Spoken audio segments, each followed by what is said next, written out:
Irma Serrano estaba profundamente orgullosa de ser la amante del presidente de la República. Incluso se atrevió a desafiar públicamente a la primera dama. En los códigos no escritos del poder absoluto, las amantes deben ser fantasmas. Existen en las sombras, bajan la mirada y guardan silencio por miedo a desaparecer. Pero en el México intocable de los años 60, la tigresa tomó el título de la otra y lo exhibió como si fuera una corona. Mientras la esposa legítima lloraba a puerta cerrada para proteger la farsa de la familia perfecta del Estado, Irma Serrano le restregaba su impunidad en la cara. Se paseaba con joyas invaluables y dormía en antigüedades robadas del patrimonio nacional, riéndose de cualquier límite moral. Nosotros éramos el ejército, pero trabajábamos para ella. La vimos hacer pedazos la dignidad de la primera dama en su propio terreno, y el presidente, el hombre que aterrorizaba a toda la nación, ante Irma solo bajaba la cabeza. Cualquier otra persona habría sido borrada del mapa por el sistema, pero el karma jamás la alcanzó. La esposa legítima murió consumida por la tristeza, el presidente murió en la infamia, y la amante orgullosa, la que humilló al Estado, vivió en un palacio de lujos hasta los 89 años. Esta es la historia de cómo el cinismo derrotó a la justicia, y de lo que vi que no debía existir. Para entender por qué una mujer podía mantener la cabeza en alto, cubierta de joyas y con un orgullo extremo al ser la destructora de la felicidad familiar de otra persona, nos vemos obligados a retroceder en el tiempo para responder a una pregunta sumamente punzante. ¿Por qué Irma Serrano, una estrella en la cima de la fama, aceptó convertirse en la amante de Gustavo Díaz Ordaz? Y, a la inversa, ¿por qué un presidente, cuya apariencia física era siempre motivo de burla para todo el país, pudo hacer que la belleza más deslumbrante y arrogante de la época subiera voluntariamente a su cama? La respuesta no reside en el amor. La respuesta radica en dos auras gigantescas, tóxicas y calculadoras, que colisionaron entre sí. En primer lugar, hablemos de la mujer que desafió públicamente a la primera dama. Irma Serrano no era una flor delicada esperando a ser arrancada, y mucho menos una chica pobre y soñadora que entraba al mundo del espectáculo en busca de un sugar daddy que la mantuviera. No. Desde el momento en que pisó la capital de México, proveniente de la zona rural de Chiapas, Irma ya llevaba en sí el ADN de una conquistadora. Conocida en todo el país con el apodo de La Tigresa, la aura de Irma Serrano era una luz cegadora, deslumbrante y llena de amenaza. En cuanto a su apariencia, poseía una belleza inusual, afilada y tan salvaje que asfixiaba la respiración de quienes la tenían enfrente. No tenía la belleza dulce y dócil que prefería la sociedad de aquella época. Sus cejas fueron afeitadas y redibujadas en dos líneas curvas y arqueadas, afiladas como dos dagas. Sus ojos grandes, rasgados hacia arriba con el desafío pleno de un felino, siempre miraban directamente a la cara de los demás sin parpadear ni bajar la mirada jamás. Tenía un lunar de belleza justo en la comisura de los labios, donde siempre estaba presente una sonrisa de medio lado llena de arrogancia. Y su arma suprema era precisamente su característica voz ronca. Cuando Irma cantaba rancheras, no lo hacía para mendigar aplausos de lástima del público. Ella rugía, vertiendo su ira y autoridad en cada nota musical, obligando a todos a escuchar y someterse. El atractivo de Irma Serrano también provenía de su rebeldía sin fronteras. En una época en la que las mujeres aún estaban atadas por innumerables dogmas conservadores, Irma se atrevió a posar completamente desnuda como modelo para el legendario pintor Diego Rivera. Esa pintura causó conmoción, convirtiéndola en el centro de todas las miradas. Esa audacia definió la identidad de la tigresa, una mujer que era dueña absoluta de su cuerpo, dueña del juego y que jamás conoció la palabra vergüenza. La fama le aportó enormes sumas de dinero. Irma Serrano era inmensamente rica, Vestía abrigos hechos con las pieles de los animales más raros, llevaba diamantes del tamaño de huevos de codorniz y caminaba sobre los tacones más caros de Europa. En la industria del entretenimiento, una picadora de carne donde las actrices jóvenes solían ser tratadas por productores y directores como juguetes sexuales a cambio de papeles, Irma le dio la vuelta al tablero por completo. Convirtió a los hombres poderosos en sus juguetes. El historial amoroso de la tigresa era una larga lista de magnates petroleros, políticos de alto nivel y multimillonarios postrados a sus pies. Irma no necesitaba su dinero, necesitaba su sumisión. Los utilizaba para abrirse campo en su carrera, exprimía su valor y luego los echaba a la calle fríamente cuando ya se había aburrido. Para una mujer que ya tenía en sus manos belleza, dinero, fama y la costumbre de pisotear a los hombres como Irma Serrano, un hombre común, por muy rico que fuera, no era capaz de retenerla. Necesitaba algo mucho más grande. Necesitaba una cima de la montaña que nadie hubiera conquistado. Y fue entonces cuando Gustavo Díaz Ordaz entró en su mira.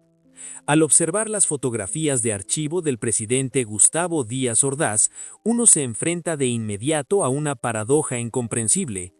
¿Por qué un hombre tan patéticamente feo estaba siempre rodeado de las mujeres más hermosas del país? Sin embargo, fueron precisamente esa fealdad y ese complejo de inferioridad el combustible para que Díaz Ordaz forjara el arma suprema de su vida, el poder absoluto. Henry Kissinger dijo una vez una frase famosa: el poder es el afrodisíaco más fuerte, y no hay una demostración más perfecta que Gustavo Díaz Ordaz. El atractivo del presidente residía en su capacidad para controlar el destino de millones de personas con solo levantar una mano. Era un hombre que nunca necesitaba abrir la boca para coquetear con una mujer. Bastaba con que entrara a una habitación para que la atmósfera se congelara inmediatamente de miedo. Los multimillonarios más arrogantes tenían que agachar la cabeza y los generales del ejército más curtidos también sudaban frío al enfrentarse con la mirada helada detrás de sus gafas.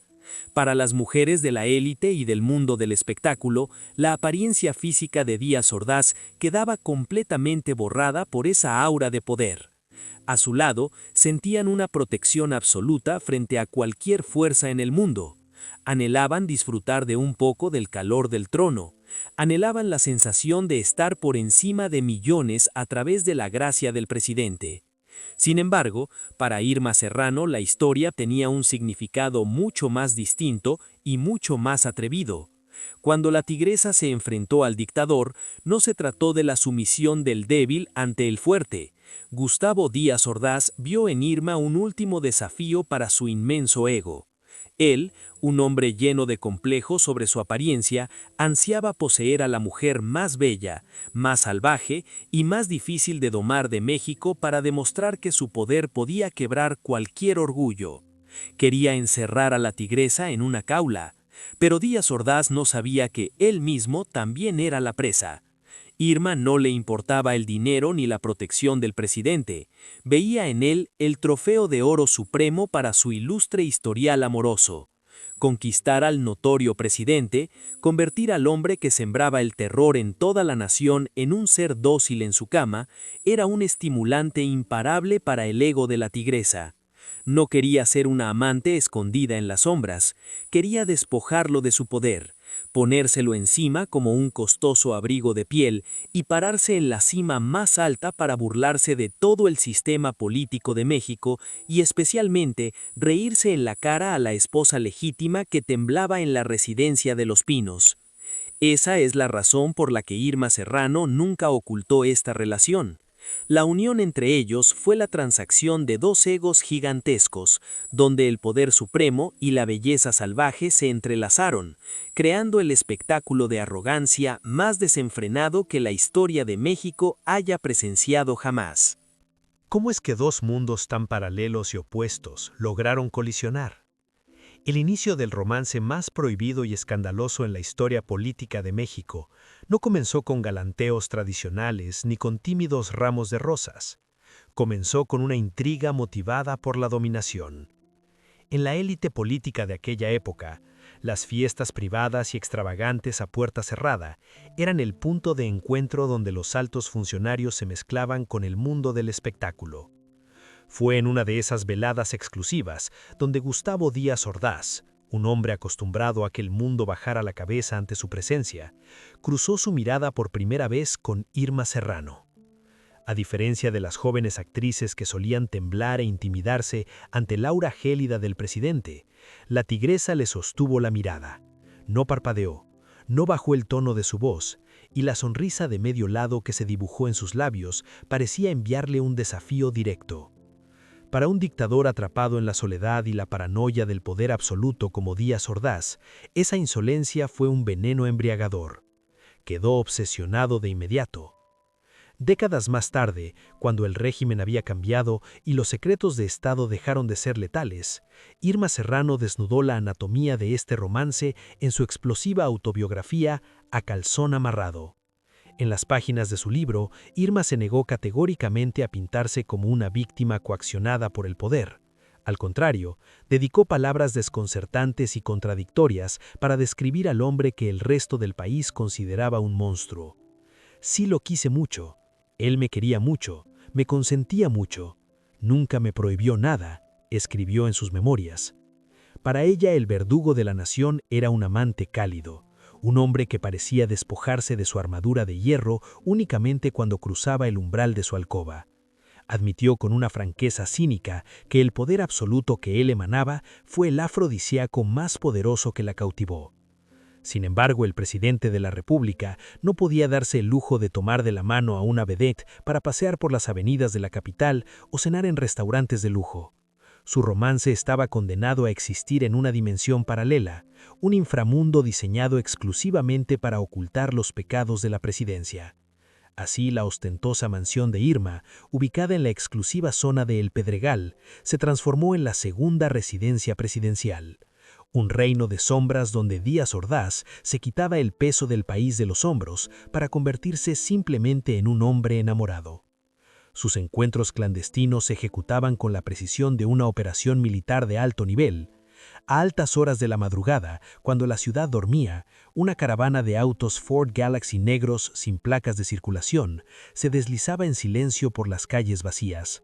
Los elementos del Estado Mayor Presidencial, los soldados más letales y elitistas de la nación, eran degradados a simples vigías, encargados de bloquear las calles, desviar miradas curiosas y abrirle la puerta al presidente para que entrara en la guarida de la tigresa. En el interior de esa casa no había políticas represivas ni estudiantes protestando. Solo había humo de puro, coñac de importación y las caricias de la mujer más indomable de México. Pero para retener a una mujer con un ego monumental y con una fortuna propia como Irma Serrano, las palabras dulces eran insuficientes. Díaz Ordaz sabía que ella no buscaba a un proveedor económico, buscaba a un adorador. Y el presidente demostró su devoción entregándole a su amante obsequios de una magnitud demencial, regalos que ni siquiera los hombres más ricos del mundo podrían comprar con dinero. Dado que él era la encarnación misma del Estado, sus ofrendas fueron extraídas directamente del patrimonio histórico de la nación. Irma Serrano presumió abiertamente, tanto en la prensa de la época como en su libro, que su mansión estaba decorada con antigüedades invaluables. El obsequio más grotesco y cínico de todos fue una imponente cama de caoba, exquisitamente tallada y forrada en terciopelo carmesí. No era un mueble importado de Europa, era la cama original de la emperatriz Carlota, la última soberana del Imperio Mexicano. El presidente utilizó su investidura para sustraer en secreto este tesoro invaluable del histórico castillo de Chapultepec, solo para colocarlo en el centro de la recámara de su amante. Irma no solo se acostaba con el dueño de México, sino que literalmente dormía sobre la historia del país. A la cama se sumaron pianos antiguos que pertenecieron a Maximiliano, obras de arte invaluables y deslumbrantes joyas de diamantes, todo financiado con fondos gubernamentales que jamás serían auditados. Esos regalos eran un mensaje claro: por ella el presidente estaba dispuesto a saquear a su propia nación. Pero cuando decides bailar con el diablo, hasta las melodías más románticas huelen a pólvora. La relación entre Irma Serrano y Gustavo Díaz Ordaz estaba muy lejos de ser simplemente una aventura pasional. Era un cóctel tóxico donde el romance más desenfrenado se mezclaba con el peligro más absoluto. El peligro no provenía de los fotógrafos o los rumores sociales, sino de la naturaleza misma del poder que los unía. Irma sabía perfectamente que el hombre que le susurraba palabras de amor al oído era el mismo que tenía la capacidad de desaparecer de la faz de la tierra a cualquier persona que lo contrariara. Su romance estaba construido al filo de una navaja. Cada beso, cada joya y cada encuentro estaba respaldado por las armas de alto calibre del ejército que montaba guardia afuera. Irma disfrutaba al máximo la adrenalina de saberse la única persona en el mundo capaz de domar a la bestia, pero en el fondo ambos sabían que participaban en un juego mortal. Amar al hombre más poderoso y peligroso del país significaba abrazar una bomba de tiempo. El poder los había juntado, los había envuelto en sedas y antigüedades, pero sería esa misma arrogancia desmedida del poder absoluto la que terminaría transformando este peligroso romance en una catástrofe que humillaría a todo el régimen. En cualquier relación tóxica construida sobre los cimientos del poder absoluto y la arrogancia extrema, la mayor ilusión del dominador es creer que tiene el control para detenerse cuando lo desee. Gustavo Díaz Ordaz, un hombre acostumbrado a mover los hilos del destino de millones de personas, estaba convencido de que podía controlar a Irma Serrano. Pensaba que cuando se aburriera o cuando el juego se volviera demasiado problemático para su investidura, bastaría con cerrar una puerta y la tigresa regresaría dócilmente a las sombras. Pero olvidó una regla fundamental: no puedes usar las leyes de los hombres para intentar domesticar a una bestia salvaje. La gota que derramó el vaso no provino de las presiones políticas ni de las crisis nacionales, sino del interior mismo de los muros de mármol de Los Pinos. La primera dama, Guadalupe Borja, después de años de morderse los labios y soportar la humillación, llegó finalmente a su límite absoluto de tolerancia. Los rumores sobre la cama de la emperatriz Carlota, los murmullos de la élite sobre cómo una vedette pisoteaba la dignidad de la familia presidencial, cruzaron el umbral de lo soportable. Acorralada por un matrimonio clínicamente muerto y una vergüenza pública insostenible, la primera dama lanzó un ultimátum. Exigió a su esposo que terminara de manera inmediata y definitiva con esa relación manchada de escándalo. El círculo íntimo del presidente, incluido el calculador secretario de Gobernación, Luis Echeverría, también le advirtió que la insolencia de Irma Serrano se estaba convirtiendo en un riesgo de seguridad para el régimen. Y así, la maquinaria del Estado se puso en marcha para cortar de tajo cualquier contacto. Se levantó un muro de silencio total. Las discretas caravanas de Ford Galaxy negros que cruzaban la ciudad de madrugada se detuvieron abruptamente. Las llamadas de Irma a la línea roja del presidente solo encontraron un tono de marcado vacío y desesperante. Las puertas del sistema político mexicano, que antes se abrían de par en par para recibirla, se cerraron de golpe en su cara. Para una amante ordinaria, esta sería la señal inequívoca para retirarse. Tomarían la inmensa fortuna acumulada, llorarían unos días en privado y desaparecerían obedientemente para conservar la vida. Pero para Irma Serrano, este silencio no fue interpretado como una ruptura, fue el peor insulto concebible a su colosal vanidad. Ser ignorada por el hombre más poderoso del país no le infundió miedo, sino que detonó una furia volcánica sin precedentes. Ningún hombre, ni siquiera el presidente de la República, tenía el derecho de desecharla como si fuera un juguete obsoleto. En lugar de esconderse a llorar en su mansión, la tigresa orquestó una venganza diseñada a su medida, ruidosa, arrogante, escandalosamente teatral y con la mayor capacidad de destrucción posible. No iba a ser una escena de celos en privado, iba a estrellar su humillación directamente contra las puertas de la máxima institución de poder del país. En una madrugada espesa y cubierta de niebla, cuando la residencia de Los Pinos aún dormía bajo la estricta vigilancia del Estado Mayor Presidencial, se desarrolló una escena completamente surrealista. Irma Serrano, enfundada en un vestido deslumbrante y un abrigo de pieles costosas, maquillada con la intensidad de quien está a punto de salir al escenario más grande de su vida, lideró una caravana hasta las puertas mismas de la casa presidencial. Pero no venía acompañada de guardaespaldas o abogados, traía consigo a un escuadrón completo de mariachis. Los guardias de élite, armados hasta los dientes, quedaron petrificados. Estaban entrenados para neutralizar a francotiradores y repeler multitudes furiosas, pero no sabían cómo lidiar con una superestrella rodeada de músicos dispuesta a llevar serenata al amanecer. Como todos sabían que ella era la amante intocable del presidente, nadie se atrevió a desenfundar un arma o usar la fuerza para desalojarla. Así, en medio del recinto más sagrado y blindado del Estado, las guitarras, las trompetas y la inconfundible voz ronca y sarcástica de Irma rasgaron el silencio de la madrugada. Cantó canciones de desprecio, lanzando indirectas venenosas dirigidas tanto a la cobardía del hombre que se escondía en la residencia como a la impotencia de la esposa legítima que dormía en su alcoba. Fue una humillación de escala nacional. La primera dama, Guadalupe Borja, sufrió un colapso nervioso en el interior. Mientras tanto, Gustavo Díaz Ordaz, el temido tirano de hierro, enrojeció de furia. Consciente de que si no intervenía, esta amante desquiciada despertaría a toda la capital y convertiría su sexenio en un circo barato. Se vio obligado a ordenar a su equipo de seguridad que abrieran las puertas y escoltara a Irma a una habitación privada para callarla. Pero cuando la puerta se cerró detrás de ellos, dejando a los dos monstruos a solas, la situación se salió de cualquier proporción imaginable.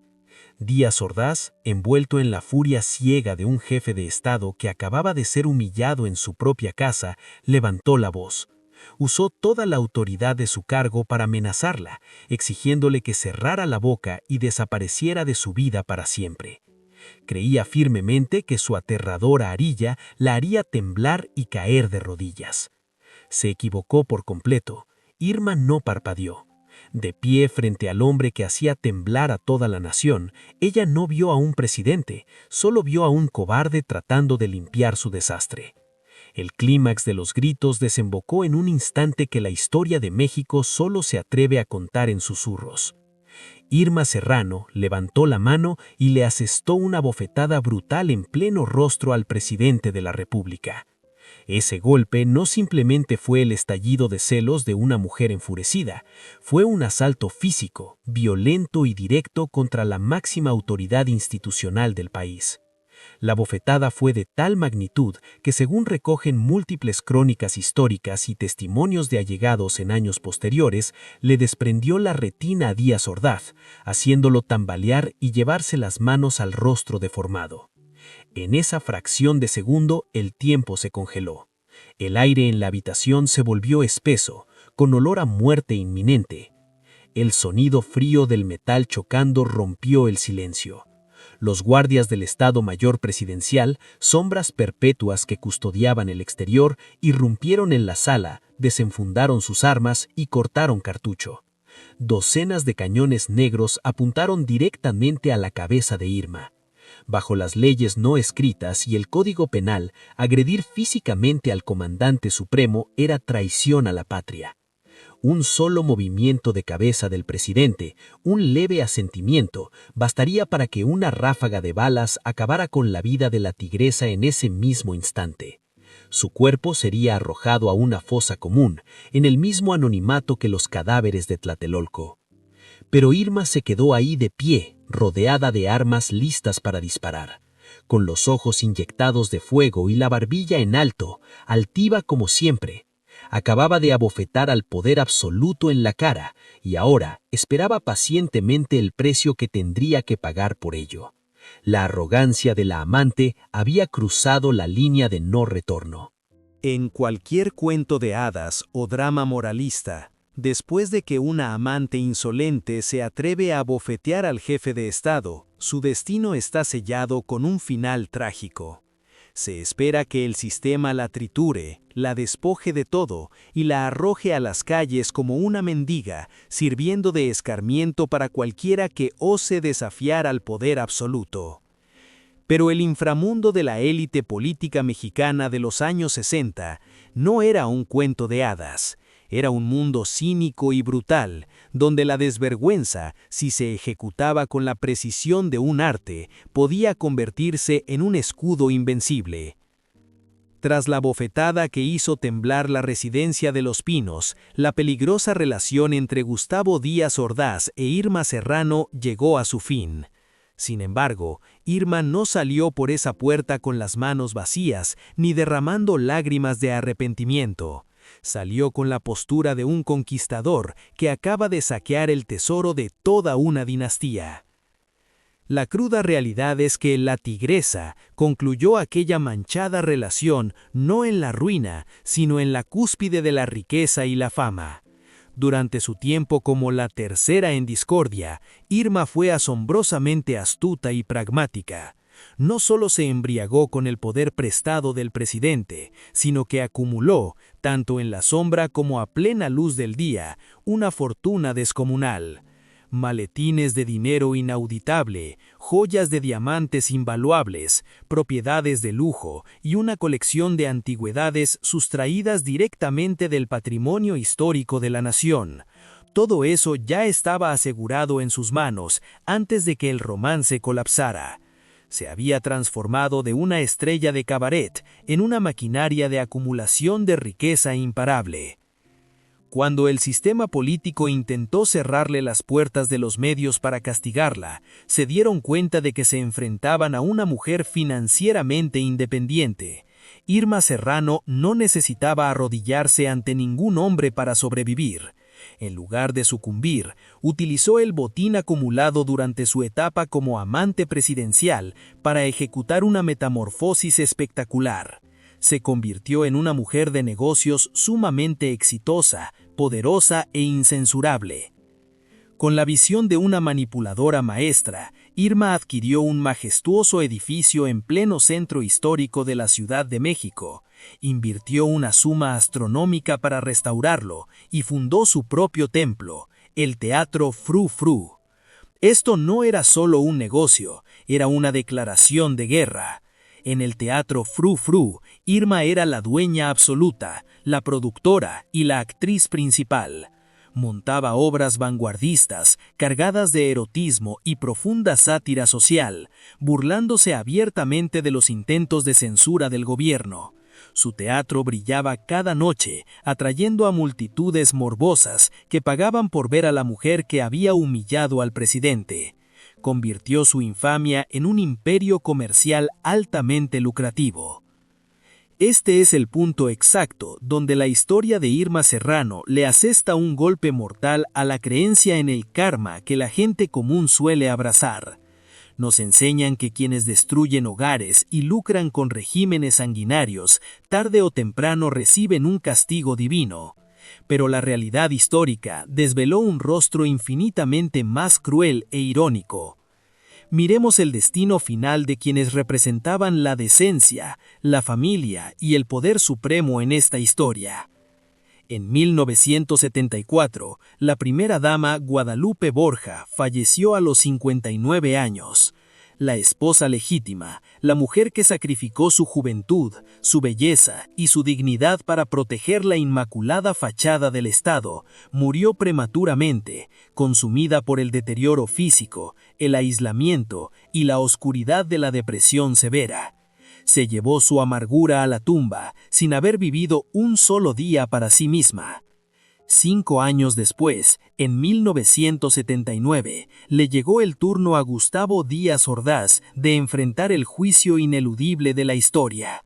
El tirano que alguna vez manipuló los destinos de todo México, el hombre que se creyó un dios intocable, terminó siendo víctima del cáncer de colon.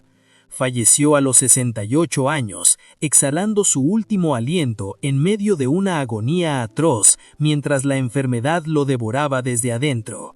Murió repudiado por la misma clase política que él había construido y maldecido por millones de ciudadanos que lo recordaban únicamente como el carnicero de la masacre de Tlatelolco. De su inmenso poder no quedó nada, solo un legado manchado de sangre y deshonor. Mientras tanto, la amante más cínica de la historia, la mujer que pisoteó todas las reglas morales, Irma Serrano, experimentó un destino diametralmente opuesto. El karma parecía haberla olvidado, o tal vez ella era tan aterradora como para que el karma se atreviera a tocarla. Irma Serrano no solo sobrevivió a la caída de los poderosos, sino que prosperó, viviendo una vida plena y exactamente bajo sus propios términos. Jamás se casó con nadie, ni nunca tuvo hijos. Rechazó ser encadenada a los roles tradicionales de esposa o madre abnegada. Disfrutó de la libertad absoluta de una reina soltera, inmensamente millonaria y sin tener que rendirle cuentas a nadie más que a su propio reflejo en el espejo. No fue sino hasta el 1 de marzo de 2023, a casi 90 años, que Irma cerró los ojos para siempre. Murió plácidamente, no en el exilio ni en el olvido, sino rodeada de lujos en una mansión que era conservada y exhibida como un verdadero museo.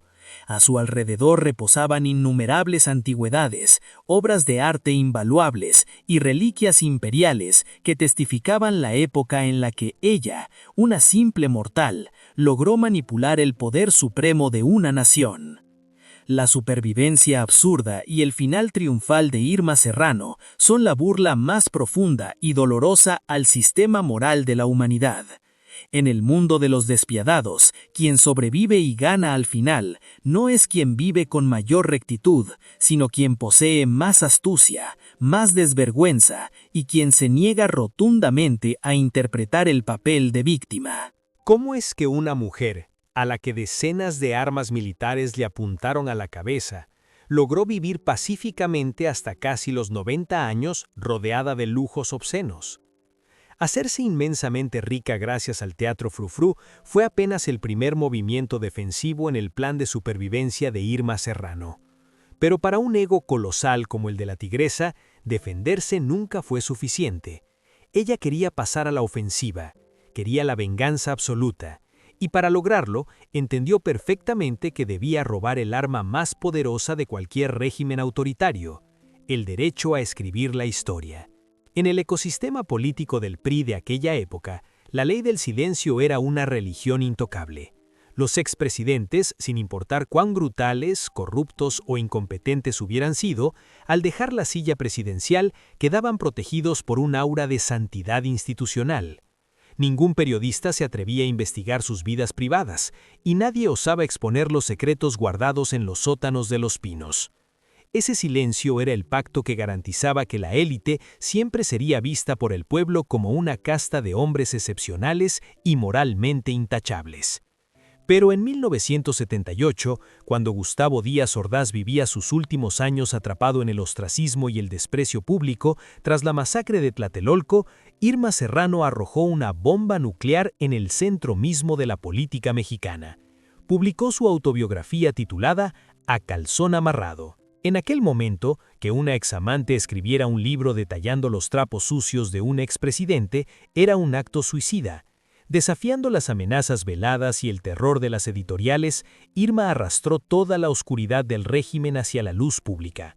En las páginas de su libro, no tuvo reparos en describir minuciosamente los encuentros clandestinos de madrugada, los regalos exorbitantes financiados por el erario, y muy especialmente el robo descarado de la cama de la emperatriz Carlota.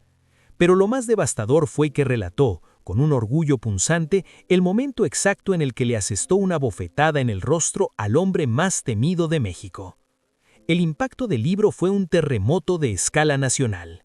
Irma Serrano le arrebató al expresidente lo último que le quedaba, la dignidad imponente del dictador. A los ojos del público, Díaz Ordaz ya no era solo un tirano sanguinario. A través de la narrativa de Irma, fue reducido a un hombre patético, ridículo, cegado por la lujuria, que saqueaba el patrimonio nacional para mendigar la atención de una vedette y que terminaba siendo abofeteado por ella sin tener el valor de hacer absolutamente nada. Al exponer la verdad cruda, Irma se coronó a sí misma como la narradora oficial de la historia. Convirtió al individuo que podía desaparecer a sus enemigos con una llamada en un simple y patético personaje secundario dentro de las brillantes memorias de su propia vida. Pero la burla del destino y la inversión moral no se detuvieron en las páginas de un libro. El clímax del cinismo, la bofetada final contra el sistema político mexicano, tuvo lugar en la década de los 90. Irma Serrano, la mujer que había sido censurada por el Estado, la que era considerada la mancha más vergonzosa y el secreto más sucio de la presidencia, decidió que burlarse de los políticos desde su teatro ya no era suficiente. Quería convertirse en uno de ellos. Decidió dar el salto a la política y postularse para el Senado. La élite política de México soltó carcajadas ante la idea. Lo consideraron el circo mediático de una vieja artista excéntrica buscando atención. ¿Cómo era posible que una examante que protagonizaba obras de alto contenido erótico en el Teatro Frufru pretendiera ocupar un escaño en el Senado de la República, el recinto donde se redactaban las leyes sagradas de la nación? Pero Irma Serrano ganó. Desde 1994 hasta el año 2000, ocupó formalmente el cargo de senadora de la República en representación de su natal estado de Chiapas. Imaginemos por un momento lo surrealista de esta escena. En la solemne sede del Senado, los viejos políticos de traje gris, los mismos hombres que pertenecían a la maquinaria que años atrás ordenó desplegar tropas para proteger las infidelidades del presidente, los mismos que intentaron borrar su nombre de la sociedad, ahora tenían que ponerse de pie, agachar la cabeza y dirigirse a ella con el honorable título de senadora. Irma Serrano no cruzó las puertas del Senado usando aburridos trajes sastres. Llevó consigo la imagen intacta de la tigresa al más alto órgano legislativo del país. Entraba al recinto envuelta en abrigos extravagantes, con maquillaje dramático, joyas ostentosas y sus inconfundibles cejas puntiagudas que exudaban desafío. Se sentó allí, en medio de las curules del poder, como un recordatorio viviente y palpitante de la inmensa hipocresía del sistema político. Su presencia en el Senado era la ironía perfecta. Si un sistema político estaba tan podrido como para usar al ejército para ocultar aventuras extramaritales y robar reliquias nacionales para regalarlas, entonces ese sistema merecía absolutamente ser legislado por la misma amante que ellos mismos habían encumbrado. Durante su periodo como senadora, Irma no fue una figura dócil. Siguió generando tormentas con sus declaraciones crudas sin mostrar el menor respeto por las facciones políticas tradicionales. Utilizó su fuero constitucional, la inmunidad que le otorgaba su cargo, para asegurar de manera definitiva que ningún poder terreno pudiera tocar su fortuna ni su libertad. Había utilizado las propias reglas de la élite para derrotarlos en su propio terreno. Esta brutal inversión de los papeles es la prueba más fehaciente de por qué Irma Serrano pudo terminar sus días en la absoluta opulencia y tranquilidad. Ella no se sentó a esperar el perdón o la veredicto de la historia. Ella tomó la pluma y la reescribió. No huyó del poder, lo absorbió. Su vida entera es una demostración de una verdad muy amarga sobre el mundo del poder. Cuando te enfrentas a un sistema carente de moral, el cinismo absoluto es la única arma que garantiza la victoria. La que alguna vez fue el fanto ocultado en la alcoba presidencial, terminó convirtiéndose en legisladora a plena luz del día, usando toda la maquinaria del Estado mexicano como el pedestal definitivo para erigir su propia leyenda. Hay una verdad profundamente amarga sobre el tiempo. No es bueno ni es malo. El tiempo es simplemente una corriente despiadada que erosiona imperios, desdibuja crímenes atroces y convierte a los dictadores más temidos en un puñado de cenizas anónimas. En la gran mayoría de los casos, el tiempo actúa como la herramienta perfecta para que los sistemas políticos laven sus pecados del pasado. Sin embargo, en el caso de Irma Serrano, el tiempo se transformó en un escenario interminable diseñado exclusivamente para que ella exhibiera su impunidad absoluta, convirtiendo el resto de su vida en una burla eterna hacia el concepto mismo de la justicia. Al entrar en el ocaso de su vida, la era del autoritarismo de partido hegemónico en México había llegado a su fin. Los hombres de traje gris que alguna vez movieron los hilos de la nación estaban muertos o languidecían en el olvido.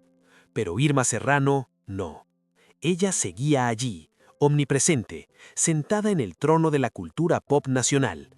Las nuevas generaciones de mexicanos que crecieron a principios del siglo XXI no conocieron a la tigresa como la amante empoderada que hizo temblar la política, sino como una anciana excéntrica de maquillaje exagerado y cejas imposibles, que aparecía en programas de televisión de farándula acompañada de hombres jóvenes. El público de esa época se reía a carcajadas, la miraban a través de sus televisores, la señalaban y se mofaban de ella como si fuera una reliquia ridícula del pasado. Las revistas del corazón competían para publicar los titulares más crueles sobre sus romances otoñales. La sociedad se adjudicó el derecho de juzgar y despreciar a Irma Serrano, convencida de que su senilidad pública y el circo mediático eran finalmente el castigo kármico y tardío que el destino le había reservado. Pero se equivocaban. Una equivocación trágica a nivel nacional. El público podía reírse de las gruesas capas de maquillaje de Irma, pero eran completamente ciegos a la escalofriante verdad que se ocultaba detrás de los muros de su propiedad. Cuando se apagaban las luces de las cámaras de esos programas de televisión baratos, Irma regresaba a su mansión, una casa que no era otra cosa que un museo privado de un valor incalculable, atestado con los trofeos que ella le había arrancado al mismo sistema político que durante décadas había aplastado a esos mismos espectadores que ahora se reían de ella. ¿Y qué pasó con el máximo símbolo de su impunidad? ¿La famosa cama de caoba y terciopelo rojo de la emperatriz Carlota? Contra lo que muchos pensarían, Irma no se aferró a ese tesoro hasta el día de su muerte. En una decisión cargada de cinismo, más tarde decidió donarla de vuelta al Museo del Castillo de Chapultepec.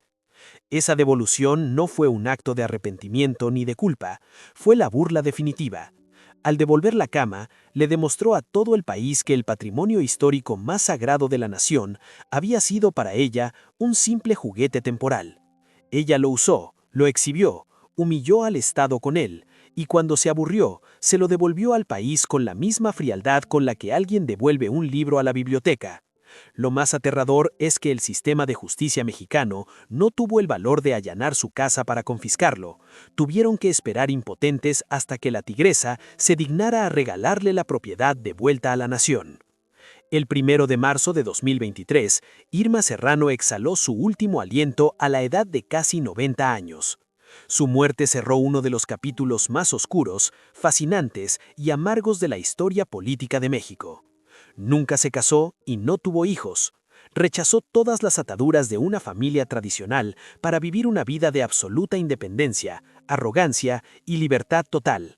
Murió plácidamente, dejando atrás un imperio material colosal y una leyenda imposible de borrar.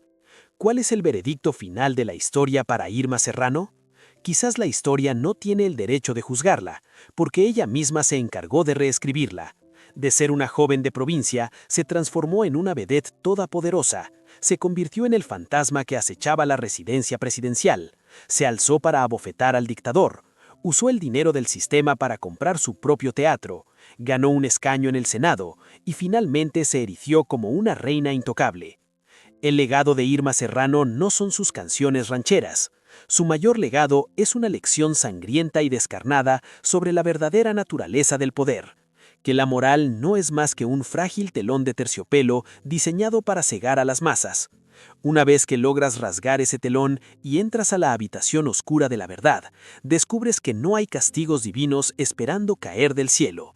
Ahí adentro solo existen los que son triturados por la maquinaria y los que tienen la suficiente astucia para devorarse al sistema entero. Irma Serrano eligió ser de las segundas y ganó la partida. Hoy en día, la Residencia de los Pinos ha abierto sus puertas al público, convertida en un espacio cultural inofensivo. Los pasillos de mármol que alguna vez apestaron a humo de puro y donde se dictaron sentencias de vida o muerte, hoy solo escuchan los pasos curiosos de los turistas. La cama de la emperatriz Carlota descansa pacíficamente en el Museo del Castillo de Chapultepec, fría y silenciosa, como si jamás hubiera sido testigo de las noches de exceso entre el presidente más temido del país y la vedette más indomable. Pero la verdadera historia de una nación nunca se encuentra en las placas descriptivas de los museos ni en las actas oficiales del gobierno. La verdadera historia siempre se escribe en la oscuridad, detrás de puertas insonorizadas, y es custodiada por hombres armados que no tienen rostro. No estamos aquí para jugar a ser jueces morales, no dictamos sentencias sobre si Irma Serrano fue un demonio despiadado o un ícono retorcido de supervivencia.